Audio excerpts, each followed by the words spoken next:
Mario, Ruby, let's go. Let's go. Come on, let's have a candid conversation. Let's talk about it. Just bring it up, we got hope and love. Yeah. It's all about you and your well-being. The candid conversation show. Let's go. Let's talk about Hey, it. let's walk it out. Let's walk it out.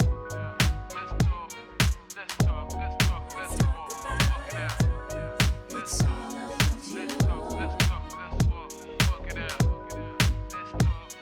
Let's talk. Thank you for joining us for another Candid Conversation. Let's talk about it, the Candid Conversation Show.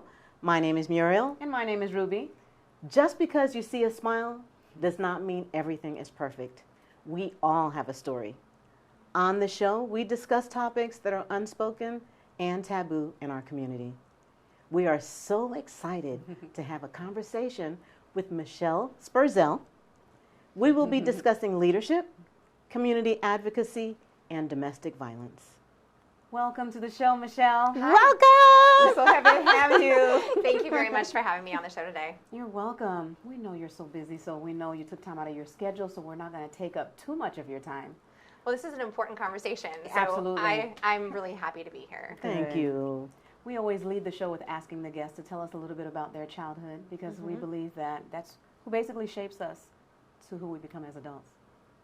So I feel amazingly blessed. I have some amazing parents. My mom and my dad, they met when they were 16 and 17, and they're still together to this day. Oh, sweethearts. Yes, it's amazing. That is. When I went to go visit them and we did their 50th wedding anniversary, it was just like one of my favorite moments of being their child to be able to celebrate that with them. Oh, Yes. sweet. And I also have an older brother and an older sister, and I would have to say the defining moment in my childhood and in our family is my sister was hit by a drunk driver when Oh, she was in no. her second grade. Oh, no. And so my oldest sister became my youngest sibling. And that defined our entire course. life. That's right. And really set me on the trajectory of where I am today, giving back and doing nonprofit work because my childhood friends were her kids that she was going to therapy with. And so when I was playing with kids, they were kids who had a lot of developmental disabilities, Yes. who had cerebral palsy, who just a lot of people did not treat them fairly or kindly. And so that's who I played with a lot when I was growing up. And so I know that that experience has definitely changed my world. Absolutely. You have a Definitely. compassionate Yes. heart. You absolutely do. And brought me to where I am today. Yes. And, but we're a very close family because of that. My brother's one of my closest friends. He's ridiculously witty. And so if I ever have a rough day, he's who I reach out to. And I mean, as far as my dad, he's my biggest fan. I mean, he's so proud of what it is that I'm doing. And my mom is probably the most intelligent and strong woman. And I know a lot of girls say that about their mom. Yeah. But I really, my mom, she You was really one of the mean it. first people who, one of the first women to work for the IRS when she was first getting out of college. Wow. Okay. Yeah, and so she's just, and she fought really hard for my sister to make sure my sister went to a normal school. That's right. Versus being put in a special needs school when my sister started going through therapy. And Right. so that is just, I mean, who we are. I mean, we are Exactly. fighters and perseverance, and you don't tell my family no. That's right. My parents are serial entrepreneurs, and they are working to this day on like their fifth business that they've done. Oh my So gosh. So, and they're here both in you their go. 70s. They're Oh, my 76 and goodness. 75. Wow, what strong-willed people as well. Yeah. Isn't that something, yeah. Muriel, though, how Yeah. her story reminds me of our story. We have Yes. the same upbringing. We have our brother. He was born with hydrocephalus, and my mother was paralyzed from the waist down. So we share, the same type Yeah. of Very upbringing where close- you're close caring for family. someone. We're very close, and my parents did not allow him to be part of any type of special needs, anything. Yeah. Yes. He was treated the same Yes. Absolutely. as all of us. Yeah, and my sister, she has, well, I have two nephews, and they are ridiculous. They're totally ridiculous. And so looking at them and watching them grow up, it's one of those moments of huge success for the entire family as well. So, yeah. That's wonderful. Yeah. Awesome. That's great. I love that. Mm-hmm. Michelle, I want to say thank you for what you are doing with your leadership with the Harbor House of Central Florida. Thank you. I am very passionate about what it is that you're doing, your mission, and everything that is happening. Thank you. What brought that up? What brought that on though? What put you in that position to want to deal with domestic violence? Yeah. Domestic violence chose me in two ways.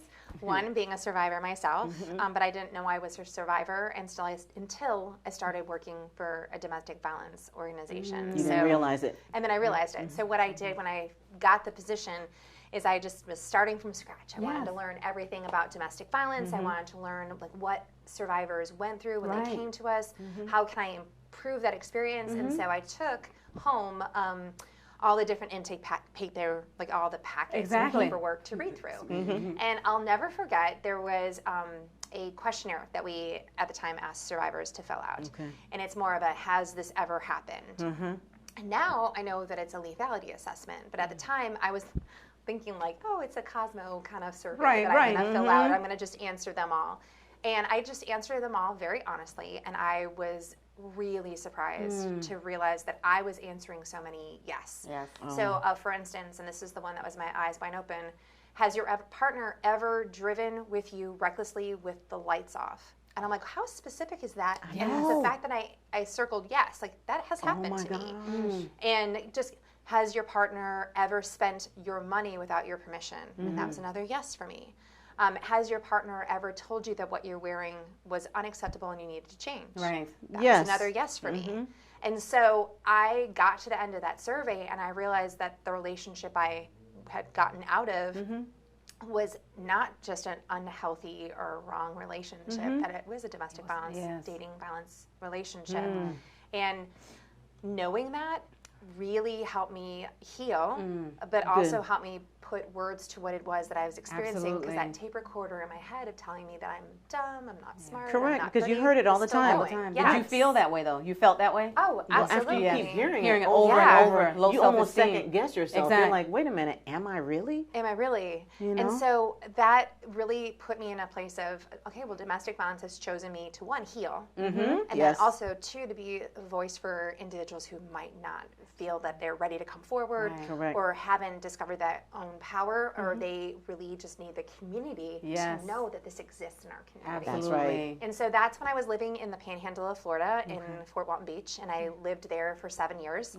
After that, I moved to Chicago, and I did some after-school work with girls who are at risk in the Chicago neighborhoods. What made you go to Chicago? Exactly. So my family's in Wisconsin, Oh, and okay. it was one of those things where I'm like, oh, I want to go back home, and my parents were both struggling with some health stuff, so I wanted to get closer to them. Absolutely. And I moved there, and they got like better. So I'm like, why am I living here? It's cold. So then I moved back down to Florida. You could have the snow boots. Right?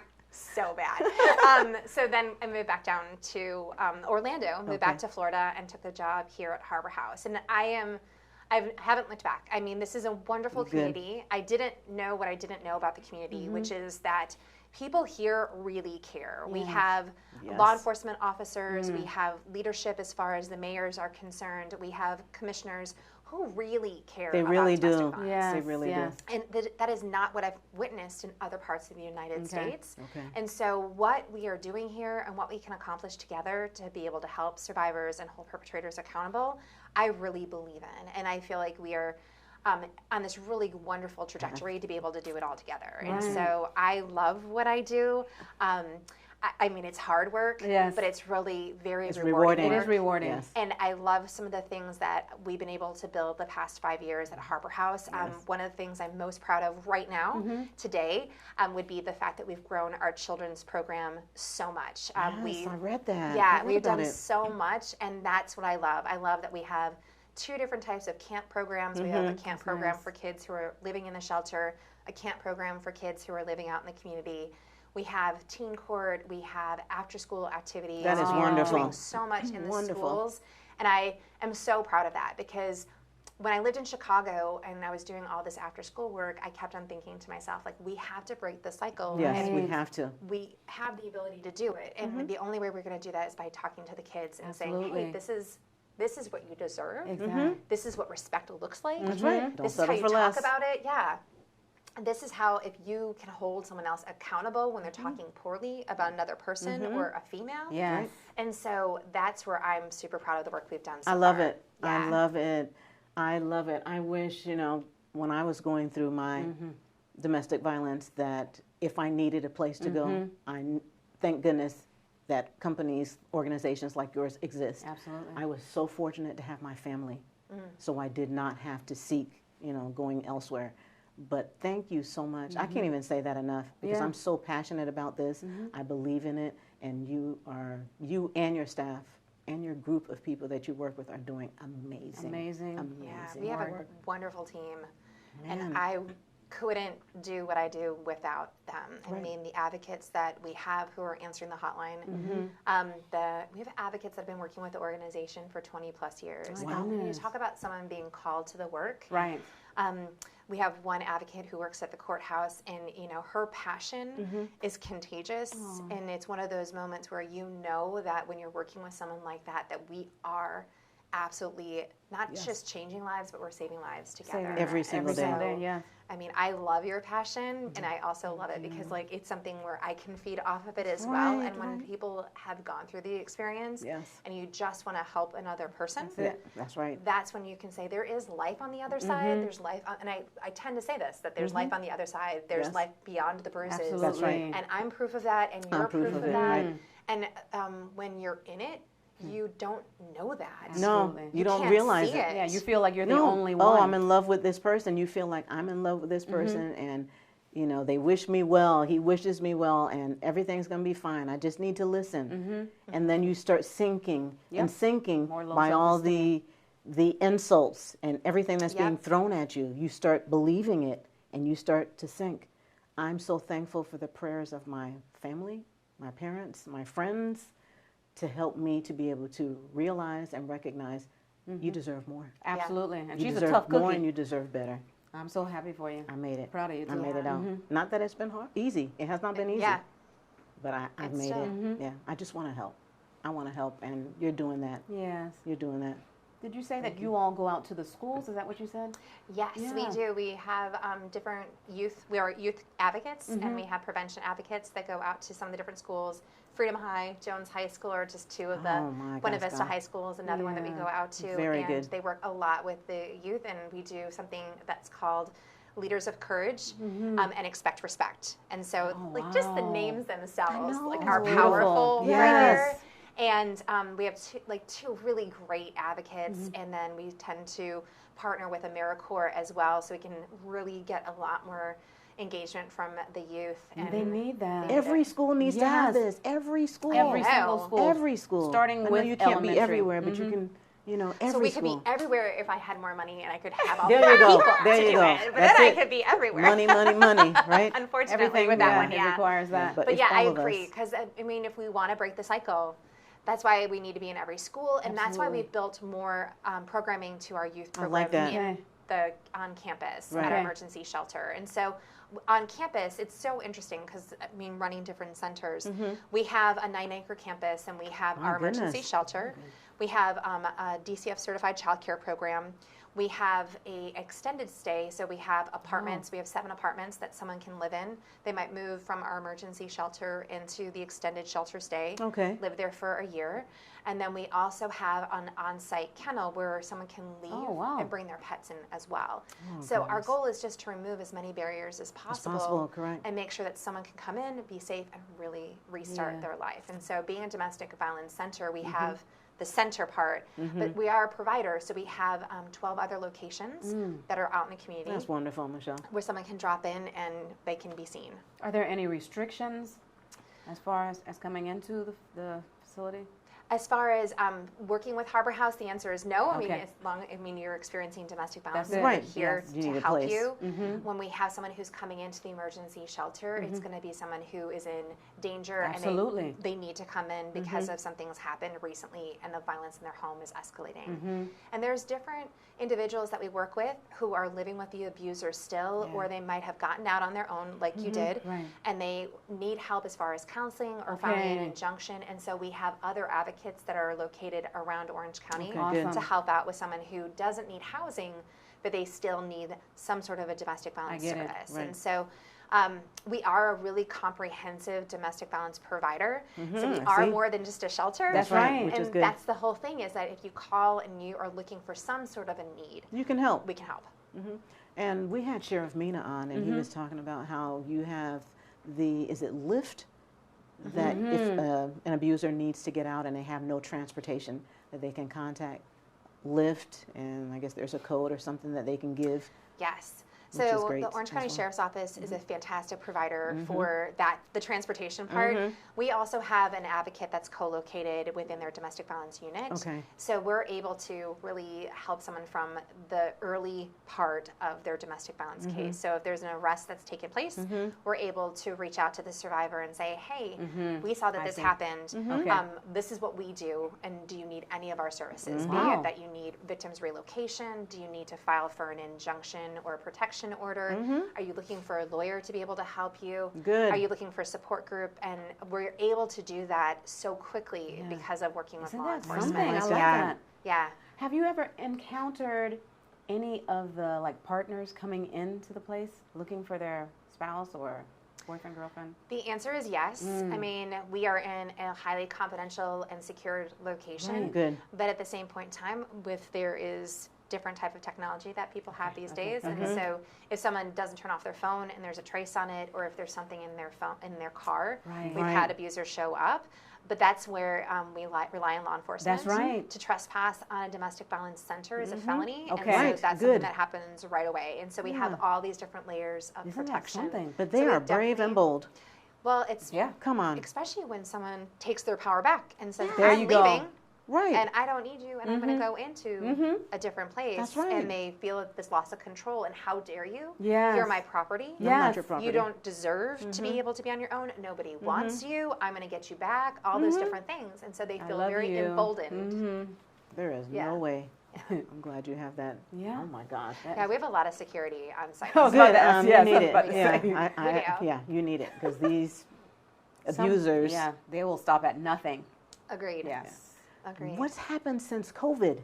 Tell me Within- what's Yeah. happening. So with COVID, it's been hard. Yeah. I mean, shelter living is hard in the first place, and so we have done a lot of safety protocols. And one of those things that you think of is when you're in community living and Yeah. you have a lot of kids. Half our population is kids. Yes.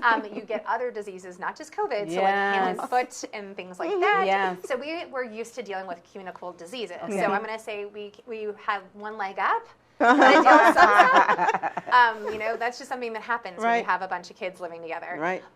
But what we've ended up doing is we reduce the number of people who are staying in our emergency shelter because we Okay. wanted to make sure we can keep everything socially distanced. So that's one thing that we've done. What we saw also is that we needed to have different types of technology to make sure that someone could reach out to us. So we've Okay. added text and advocate, so Good. someone can reach out to us by calling us or texting us.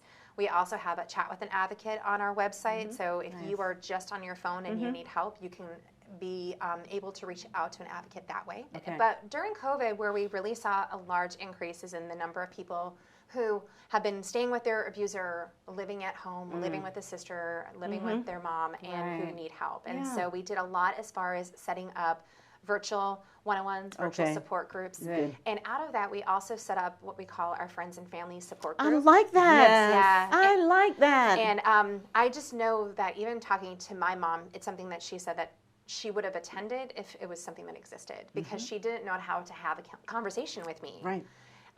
And so that's one reason where we came up with a workshop so people can learn more about domestic violence, Absolutely. I like but it. also a support group so that you can have your support while you're trying to navigate working with someone that is in your family or your best Yes. friend who's experiencing domestic violence and you want to help and Absolutely. you don't want to lose them and so you don't know really what to say. So You know what I like is that many organizations are doing this. I participated with the NAMI one, peer-to-peer, in that class, and they also have the family, one for the family. they do. Yeah, they have those for the ones who are suffering with mental health as well as for their family members. So I really Yeah. like that. NAMI's a great group. We Yes. have another thing with COVID is that we've expanded our downtown office because of the fact that we needed more space to spread out. But with our outreach numbers going up, we wanted to do more, and we opened up an office in Apaka. Okay. And so we're partnering with other nonprofits because we Okay. have the space there. So we're going to be doing a peer-to-peer with NAMI as well. Awesome. So we're Very partnering with them good. because with domestic violence, a lot of times individuals have PTSD Yeah. as well, or they might have depression that comes out of the domestic violence experience.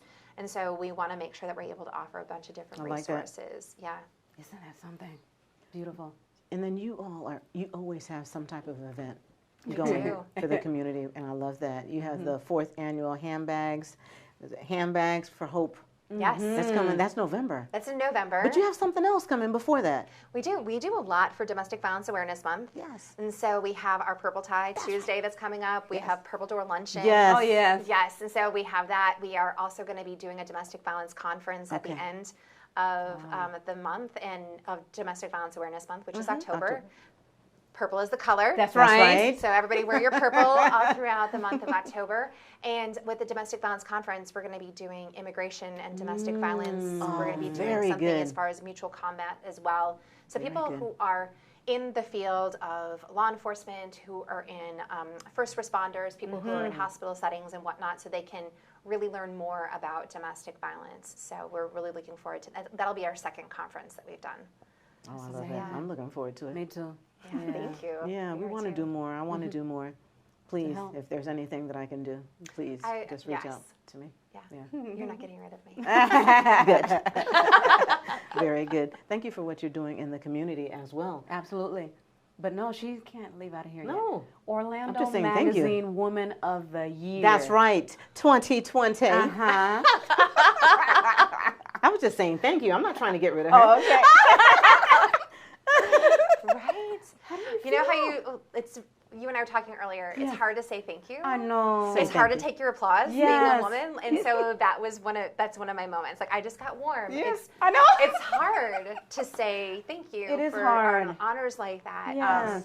I do what I do because I'm passionate about it and I love it. And sometimes I don't see myself in the same eyes that the community There you sees go. me. Right. So definitely an honor and one of those things where I'm again proud to be here in Central Florida because it's a great community. Yes, it is. And we only achieve what we can achieve because of who we surround ourselves with. That's How right. beautiful is that? Yeah. Yes. Keep doing what you do. You're on boards. You're on commit. You're just all over the place. I try. You're all over the place. That's good. That's a Yeah. good thing. Yeah, I just want to make sure that people don't forget about survivors. That's Yes. right. And because a can't. lot of times people are just like, oh, domestic violence, it doesn't touch our community. Yes, or it it's does. just about those two people. Uh-huh. And it's not. It's I not. mean, we hear all the different stories in the media. When there's law enforcement who's impacted by a domestic violence Right. call, we hear Yes. about it in the media. If there's something that happens with a celebrity, we hear about it in the media. Right. But a lot of times people forget that it's not just about that. It's about the fact that it impacts the entire community. That if That's there's right. kids who are witnessing it, There you go. or there's somebody who knows about it at work, Yes.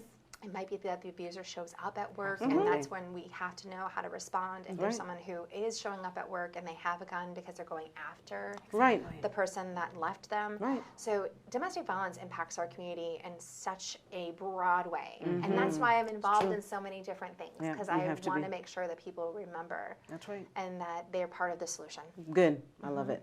And the same for me every single day. If I can speak on it, talk on it, whatever it is, every single day, I do.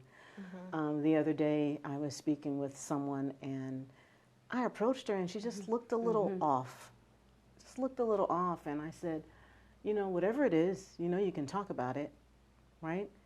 And she looked at me and I said, no matter what it is, you can talk about it. And she started to cry. Yep. And I said, come with me, let's walk.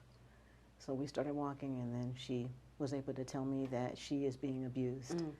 And I started speaking on the Harbor House, that she can have safety, she can find safety, she does not need to be in that situation. So, and I know she's contacted, so yeah, Yeah, that there's time no she was reason for fearful, it. Every probably. single day, every single moment that I can help someone, I'm there for it. Every single moment. And it's about, we never know who we're going to impact. You never know. And Never know. you know what I mean? And, Yeah. and that's so powerful, and I appreciate people like you who are putting themselves you. out there to do that, because we have to talk about it. We have to. We have to share resources and let someone know that it's okay and it's Yes. not their fault. It's not their fault. It is the abuser's fault for Correct. all of it, Correct. and that there are people there who want to help you get to a different place. That's right. When I started telling her, because I wanted to make her comfortable, because of the tears, and then I shared a little of my story with her, and then she really cried. And I said, you are not alone. Yes. Yeah. So many people have this You story. can get some help. You are not alone. You do not need to stay in that situation. Yeah, and a lot of times abusers make you feel like you are, Right, and that nobody wants you. Right. No one's going to understand. That's what I was told All those for different many things. years. Yeah. Nobody's going to want you with all these kids. Yeah. You might as well just stay. Wow. No, thank you. Very good. I love it. Yeah. For yourself, what do you do for self-care after a stressful day? What do you do for self-care? So I meditate and I do yoga, Okay. and Good. I've been a yoga teacher for many years. Really? More than I want to say. That's good. That's great. Yes, I've been doing it a long time.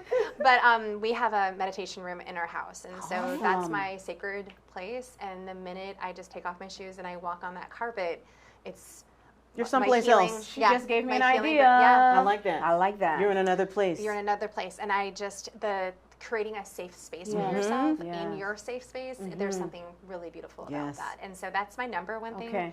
For self-care, Okay. but I also say, I walk, I run, Yes. I laugh. That's right. I spend time with my friends. That's right. And so those are the different things, and we all need things like that, especially Absolutely. at this time. And there's no break. None. One thing that I am looking at just from that clinical perspective, even though I'm not a clinical person, Right. is everybody who we are surrounding ourselves with now, they've experienced some sort of loss or trauma. Yes. And it might be loss of job, it might be loss of space, it's going to be loss of some sort of right, Yes. something of that nature. The world is not what it was 24 No, months it wasn't. ago. No. And so the other thing along with that is a lot of our children are growing up Yeah. with a world that we don't even recognize as adults. It's true. And I keep on wondering to myself, what is that going to lead to in the future? There you go. And so I really think talking about self-care, Very practicing important. it, and having Absolutely. people see that you're practicing it, being okay to say, hey, I'm taking a couple of days, or I'm taking a couple of hours Right. to hang out with a friend. Yeah. Right. And that being more socially acceptable to say that I'm taking a vacation. Right. And I need to plan my meetings around this vacation and have that be more socially acceptable will be so huge It will. That for is. all of us, will. because Yes. it goes along with mental health. Absolutely. And it goes along with the fact that we need to take care of We ourselves. have to take care of We have to ourselves. take care of ourselves first, because before we can really help someone else. Agreed. You It have to starts help with yourself. us. Yeah. So Yeah. when you give yourself that time, Mm-hmm. you make Yeah. yourself so much better. Absolutely. That's one reason I love meditation, because it can be like 5 minutes, it can be 20 minutes. However much time you need, Yep. you have to take that time. Yes. For sure. Michelle, we're going to have a candid minute with you. Okay. At times, I wonder if I'm making a difference in my life. Do you ever, working with the Harbor House, do you feel that you're making a difference? There's a lot of times I ask myself that same question and take that deep breath and I Yeah. meditate on it, Yeah. and I know that there's days that I absolutely am, and I Yes. hear it in the laughter of the kids who are on Yeah. site. I'm able to see it with the animals that are in our kennel. I get an opportunity to actually witness it with some of my different advocates, Yeah. and them sharing somebody who paid off a bill, Right. or someone who got the injunction, or they were able to move into their apartment. And so all of those things, I just celebrate the successes of our survivors, Yeah. because they're the ones who are doing it. Yes. I just happen to be part of it. And so that brings me back to, am I making a difference? And Yes. the answer is yes. Yes, you Yes, are. yes, you yes, are. you are. Give yourself a pat on the back. Yes, I wouldn't have let you say no. I wouldn't have. Yes, you are. Yes. Thank and we you. thank you Thank so you much. so much. We thank you for being here with us. Yes, And everything that you're doing, and we wish you nothing but the best. that's Thank right. you so much. And we hope that Thank we're a you, part thank of it you. because we just want to help and give back as well. Yeah, this That's was right. a pleasure. Thank you so much for your time. You're welcome. Welcome. Thank you for joining us tonight. We truly appreciate it. Please join us next Tuesday at 6 p.m. for another guest right here from our community. In closing, the work that Michelle is doing in our community is outstanding. So many millions of people are victims of domestic violence and feel there is no way out. It is not always visible, and you have to pay attention to the signs. Domestic violence is any behavior that scares, intimidates, humiliates, isolates, and controls another person. There is a domestic violence myth that says, if I change, he'll change. Abuse is not about your behavior, it's about theirs. Dr. Ann Brown says, the domestic part doesn't matter. Violence is violence. We are real sisters, sharing real stories within our community. We thank you for tuning in to Let's Talk About It, the Candid Conversation Show. Let's go. Come on, let's have a candid conversation. Let's talk about it. Just bring it up, we got hope and love. Yeah.